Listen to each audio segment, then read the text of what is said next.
Welcome in this class. Already we have learnt the 4 basic constructions. Now this is the 5th construction.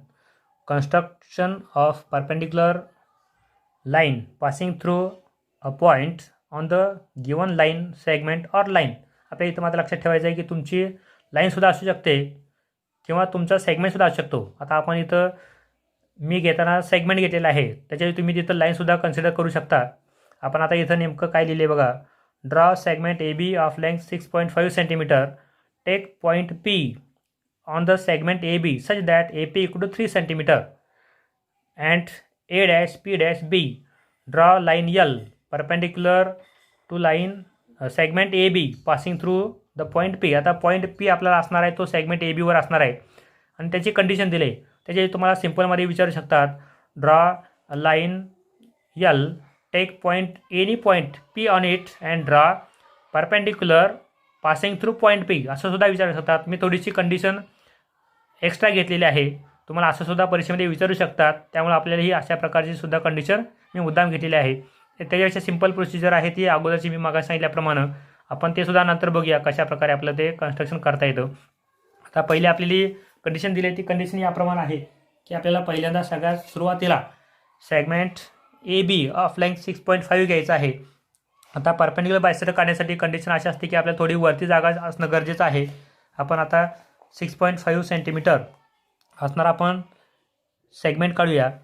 6.5 centimetre याचा आपल्याला सगळ्यात शक्यतो मध्यभागी येईल अशा प्रकारे घ्यायचा आहे. हा तुमचा स्टार्टिंग पॉईंट असेल. 6.5 तुमचं इथं येईल. हे तुमचं 6.5 असेल, मग तुमचा 6.5 आहे. हा तुमचा सेगमेंट झाला 6.5 सेंटीमीटरचा. हा तुमचा ए पॉईंट झाला. आपल्याला एकूण 2 डिस्टन्स दिले, त्यामुळे ॲट ए टाईम तुम्ही दोन्ही डिस्टन्स इथं दाखवायचं आहे. समजा आपला हा 6.5 पूर्ण झाला, आपला ए पॉईंट इथं आहे असं ग्रेट धरलं तर आपल्याला AP सुद्धा डिस्टन्स दिले 3 पॉईंट. म्हणजे याचा अर्थ 3 सेंटीमीटरची तुमचा जो असेल तो सुद्धा लगेच पॉईंट टाकून घ्यायचा आहे. म्हणजे तुमचा हा झाला 3 सेंटीमीटरचा पॉईंट P. तुमचे 2 डिस्टन्स तुम्ही ॲट ए टाईम घ्यायचे आहेत. हा तुमचा हा पॉईंट A झाला, हा तुमचा पॉईंट B झाला आणि तुमचा हा पॉईंट P झाला. आता तुमचे टोटल डिस्टन्स काय दिले तुम्ही लिहायचे आहेत. शक्यतो आपला P पॉईंट असल्यामुळे तुम्ही आता AP जी डिस्टन्स आहे ते इकडे लिहायचं आहे. AP डिस्टन्स आहे 3 सेंटीमीटर. तुम्ही शक्यतो सेगमेंट जी काही लेंथ काढली असेल ती लगेच लिहायची आहे. हा तुमचा AB डिस्टन्स आहे 6.5 सेंटीमीटर. समजा तुम्हाला त्याच्याऐवजी लेंथ लाईन दिली, तुम्ही डायरेक्ट ही लाईन घ्यायचं आहे आणि या लाईनवरती तुमचा पॉईंट P घ्यायचा आहे. फक्त डिस्टन्स एवढंच असेल, फरक हाय असेल एवढाच की तुम्हाला लाईन दिली असेल तर लाईन काढायची, सेगमेंट दिला सेगमेंट काढायचा. सेगमेंट जे असेल तुम्हाला त्या ठिकाणी एनी पॉईंट P घ्या म्हटलं, कंडिशन दिली नाही, तुम्ही कुठेही घ्या. आता आपल्याला परपेंडिक्युलर काढायचं आहे Pच्या ठिकाणी, मग आपण ठेवायचा आहे तो P वरती. आता P वरती ठेवला तर तुम्हाला कुठलाही डिस्टन्स घ्यायचा आहे. तुम्ही डिस्टन्स P घेऊ शकता, B घेऊ शकता नाही, कारण डिस्टन्स A घेऊ शकता का तुमचा इकडचा जो आहे तो मोठा आहे त्यावर तुम्ही A घेऊ शकता, AP डिस्टन्स घेऊ शकता. फक्त तुम्ही PB घेऊ शकणार कारण तुमचा Aच्या पलीकडे जाईल, मग तुम्ही ते घेतला तरी सुद्धा चालेल. फक्त आपण एवढं करायचं आहे, कुठं एक ठराविक डिस्टन्स घ्यायचा आहे. तुम्ही A किंवा B डिस्टन्स न घेता ठराविक डिस्टन्स घ्या. तुमचा P पॉईंट घेऊन तुम्हाला काढायचा आहे परपेंडिक्युलर P वर. याचा तुम्ही P वरती ठेवायचा आहे. कुठलाही डिस्टन्स घ्या, त्याच्या पलीकडं त्याला कॉन्ग्रुएंट डिस्टन्स घ्या. याचा अर्थ काय झाला, तुमचा आता हा 2 डिस्टन्स फिक्स असतील अशा प्रकारे तुम्हाला पॉईंट मिळाला. आता तुमचा P पासूनचा डिस्टन्स सेम आहे. तुमचा हा जे डिस्टन्स आहे, तुमचा हा डिस्टन्स, इकडचा डिस्टन्स आणि तुमचा हा दुसरा डिस्टन्स आता इक्वल झालेले आहेत. हे तुमचे डिस्टन्स इक्वल आहेत. आता हे जे डिस्टन्स इक्वल आहेत त्या इक्वल डिस्टन्सवर आता तुमचा एक पॉईंट घ्या. याचा अर्थ काय, तुमचा आता बरोबर P हा हाफवरती आलेला आहे. आपल्याला काढायचा आहे परपेंडिक्युलर. याचा अर्थ आपण परपेंडिक्युलर बायसेक्टर काढायची जी मेथड आहे, परपेंडिक्युलर बायसेक्टरची मेथड आपण वापरायची आहे. आपल्याला लागतं मोर दॅन हाफ डिस्टन्स. थोडंसं डिस्टन्स वाढवलं आणि तुमचा एक आर्क काढला. शक्यतो आपण पहिला आर्क काढताना मोठा काढायचा आहे. वरती एक आर्क काढला तसा दुसरा आर्क खाली असेल. नंतर दुसऱ्या पॉईंटवरती ठेवा आणि त्याचा तुम्हाला आता काढायचा आहे तो इंटरसेक्शन. हा तुमचा पहिला इंटरसेक्शन, हा दुसरा इंटरसेक्शन. आणि तुम्ही आता ज्यावेळी तुमचे 2 पॉईंट ऑफ इंटरसेक्शन बघता, याचा अर्थ तुमचा हा पहिला पॉईंट ऑफ इंटरसेक्शन आणि दुसरा इंटरसेक्शन, त्याबद्दल आपण जाणार जर लाईन काढली तर ती लाईन अशी असते की तुमच्याबरोबर ते पॉईंट P मधून जाते. म्हणजे आपण हे 2 पॉईंट घेण्याचं पाठीमागचं कारण एवढंच आहे, आपल्याला याचा परपेंडिक्युलर बायसेक्टर काढला तर बरोबर तो काय होईल, P मधून जाईल आणि आपली ही तीच प्रोसिजर आहे.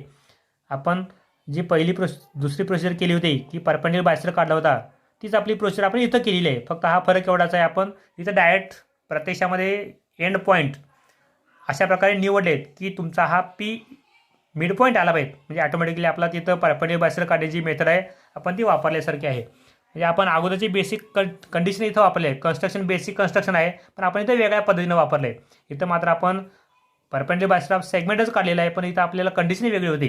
म्हणजे अशा प्रकारच्या कंडिशन असू शकतात ज्याचा आपण वापर इथं करू शकतो. हे झालं तुमचं जो लाईन दिला आहे. समजा तुम्हाला लाईन दिली असेल तर तुम्ही लाईन काढायची आहे, त्याच्यावरती कुठलाही पॉईंट घ्या म्हटलं तुम्ही पॉईंट घ्या, त्याच्यावरती इक्वल डिस्टन्स घ्या, त्या दोन इक्वल डिस्टन्समधला बरोबर तुमचा हाफ मिळणार आहे. त्याच्यामध्ये थोडं डिस्टन्स वाढवा, डिस्टन्स वाढल्यानंतर मोर दॅन हाफ होतं. तुमचे दोन आर्क काढायचे एका पॉईंटवर ठेवून, दुसऱ्या पॉईंटवर त्याचे पॉईंट ऑफ इंटरसेक्शन मिळवा. त्यातून जाणार तुम्ही लाईन काढली तर ती काय असेल, बरोबर या पॉईंट पी मधून जाईल आणि ती बरोबर त्या ठिकाणी परपेंडिक्युलर असेल. आपली जी कंडिशन आहे त्याप्रमाणे ती कंडिशन मिळेल. आपल्या इथं जर समजा नाव लिहा सांगितलं असेल तर तुम्ही इथं नाव लिहायला हरकत नाही. आता इथं म्हटलेलं आहे draw line L perpendicular to segment A B passing through point P. आपल्या इथं मिळालेलं आहे. आपण समजा याला नाव दिलं यल, म्हणजे आपली कंडिशनसुद्धा इथं कंप्लीट झालेली आहे. नाव नेक्स्ट कन्स्ट्रक्शन पार्ट नंबर 6. इथं आपल्याला थोडासा फरक आहे. Construction of perpendicular line passing through a point outside the given line, that is segment. मागाशी होता, आपण इथं लाईन घेतलेली आहे. मागाचा जो मग फरक म्हटला तो आता फरक तुमच्या लक्षात आले असेल. इथं आपल्याला मात्र काढताना परपेंडिक्युलर जो काढायचा आहे तो परपेंडिक्युलर काढताना पॉईंट पी मधूनच आहे. फक्त फरक एवढाच आहे, मगाशी काढताना आपण तो त्या लाईनवरती होता किंवा त्या सेगमेंटवर होता, आता मात्र तो बाहेर आहे. इथं म्हटलेलं आहे आउटसाइड द गिवन लाईन. आता आपण इथं लाईन काढूया म्हणजे लक्षात येईल, कारण सेगमेंट काढला की थोड्या प्रॉब्लेम येणार आहेत आर्क काढण्यासाठी. त्यासाठी आपण लक्षात ठेवायचं की तो लाईनच घेऊया आपण. आता इथं प्रश्न काय बघा, draw line L, take point P outside the line L, draw line M perpendicular to line L passing through point P. आता आपल्या इथं एक लाईन काढावी लागेल. आपण इथं लाईन काढूया. ही आपली लाईन यल आहे, माहिती दिल्याप्रमाणे ही लाईन यल आहे. आणि या लाईन यलच्या draw line L take point P outside the line L, म्हणजे आपल्याला असा एक पॉईंट घ्यायचा आहे की तो त्या लाईनच्या बाहेर असेल. म्हणजे आपला हा पॉईंट पी असेल, आपला पॉईंट पी असेल, ही लाईन यल असेल. मगाशी आपला तो पॉईंट इथं त्या लाईनवर होता, आता आपण तो कुठे घेतलेला, बाहेर घेतलेला आहे. म्हणजे ही कंडिशन आहे. बऱ्याच वेळा आपल्याला ही कंडिशन वापरायला लागणार आहे, पण ट्रायंगलच्या बाबतीमध्ये असणार आहे जरा वेगळ्या प्रकारची सुद्धा कंडिशन असणार आहे. आपल्याला वेगवेगळ्या प्रकारच्या कंडिशनसाठी हे वापरायचं आहे. हे पण बेसिक कन्स्ट्रक्शन आहे. आपल्याला ही लाईन आहे, या लाईनच्या बाहेर पॉईंट आहे, त्यातून या पॉईंट पी मधून जाणारी पण ह्या लाईन यलला परपेंडिक्युलर लाईन काढायची आहे. मग अशी काढताना आपण काय केलं होतं, हा पॉईंट पी इथं असताना या पॉईंट पी पासून इक्वल डिस्टन्सवरती आपण पॉईंट घेतले होते आणि त्याचा परपेंडिक्युलर बायसेक्टर काढला होता. सेम मेथड इथं आहे, फक्त आता पॉईंट पी त्या लाईनवर नसून बाहेर आहे.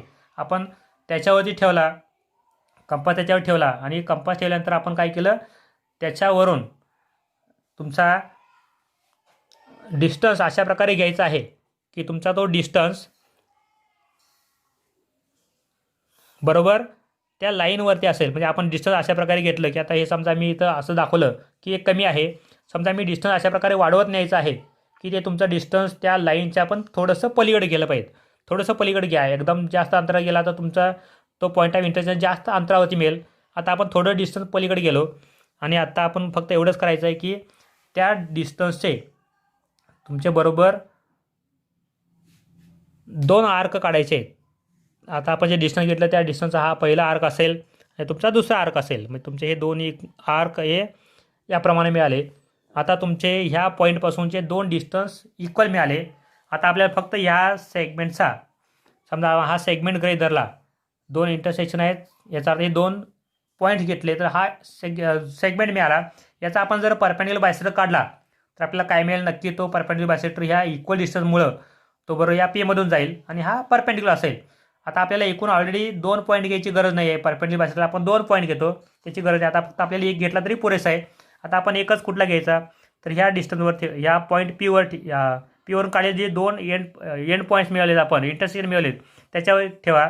त्याचा मोर दॅन हाफ डिस्टन्स घ्या आणि त्याच्यामध्ये तुमचा आता आर्क काढताना याप्रमाणे आर्क काढायचा आहे. तो त्या पॉईंट पीच्या उलट्या दिशेला घ्या. पी वरती असेल तुमचा आता आर्क काढताना खाली घ्यायचा आहे. हा तुमचा पहिला आर्क झाला. आता दुसऱ्यावरती ठेवा आणि याचा फक्त पॉईंट ऑफ इंटरसेक्शन मिळवायचा आहे तुम्ही. पहिला झाला हा, दुसरा झाला. आता तुम्हाला जे 2 पॉईंट ऑफ इंटरसेक्शन मिळालेत त्यातला तुमचा आता एकच मिळाला आहे. हा तुमचा पहिला आहे पॉईंट ऑफ इंटरसेक्शन आणि तुमचा ऑलरेडी पी पॉईंट आहे. समजा तुम्ही जर याच्यामधून जाणारी लाईन काढला तर नक्की तुमची काय असेल, ती या लाईनला परपेंडिक्युलर असेल. म्हणजे तुमचा हा पॉईंट पी आणि तुमचा हा पॉईंट ऑफ इंटरसेक्शन, तुम्ही जर यातून जाणारा जे लाईन काढला तर नक्की काय असेल, ती याला परपेंडिक्युलर असेल. म्हणजे आपल्याला ही प्रोसिजर आहे. तुमचा हा पॉईंट पी घेतला, त्यातून 2 आर्क काढले. त्यासाठी माझं तुमचं हे डिस्टन्स काय केलं पाहिजे, या लाईनच्या पुढंपर्यंत गेलं पाहिजे, त्याशिवाय तुम्हाला मिळणार नाही. हे 2 पॉईंट ऑफ इंटरसेक्शन मिळवले, त्यातून एकावरती ठेवून एक आर्क काढला, दुसऱ्यावरती ठेवला, तेवढंच डिस्टन्स घेऊन तुमचा दुसरा आर्क काढला आणि तो पॉईंट ऑफ इंटरसेक्शन आणि तुमचा पॉईंट पी यातून जाणारा जर तुम्ही लाईन काढला तर नक्की त्या ठिकाणी ती या पॉईंट पीमधून जाणारी असेल आणि तुमच्या त्या पॉईंट पीमध्ये जात असताना सुद्धा ती या लाईन याला परपेंडिक्युलर असेल. आता आपण इथं त्या लाईनचं नाव दिलं आहे यम. आपण इथं नाव लिहायचं आहे लाईन यम. शक्यतो पी पॉईंट आहे त्याच्या उलट्या दिशेला घ्या, म्हणजे तुम्हाला त्या दोघांच्या मधला फरक लक्षात येईल. म्हणजे आपण आता अशा प्रकारे लाईन यम काढलेली आहे की ती एलला परपेंडिक्युलर आहे आणि पॉईंट पीमधून सुद्धा जाते.